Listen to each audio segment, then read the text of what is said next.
నిమిషా కేసులో అసలు సమస్య ఇప్పుడు ఎక్కడొచ్చిందంటే వాళ్ళ భర్త కూతురు కేరళలో ఉంటున్నారు. వాళ్ళే ఇప్పుడు కథ నడుపుతుంది. వాళ్ళ అమ్మ అక్కడ కూర్చుని ఫాలో అప్ చేస్తుంది.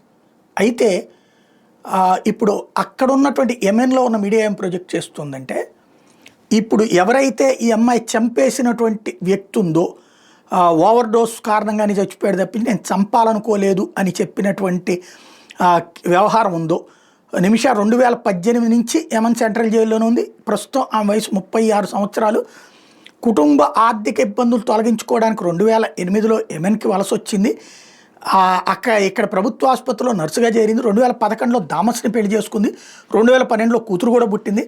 2014లో యుద్ధ వాతావరణానికి భయపడి భర్త థామస్ కుమార్తె ఇండియా వెళ్ళిపోతే మొహిదీ అనేటటువంటి వ్యక్తిని అక్కడే ఉన్నటువంటి వ్యక్తితో కలిసి వ్యాపారం చేయాలనుకుంది. ఈ మొహిదీ అనేటటువంటి వ్యక్తి అక్కడ టెక్స్టైల్ షోరూమ్ నడుపుతున్నాడు.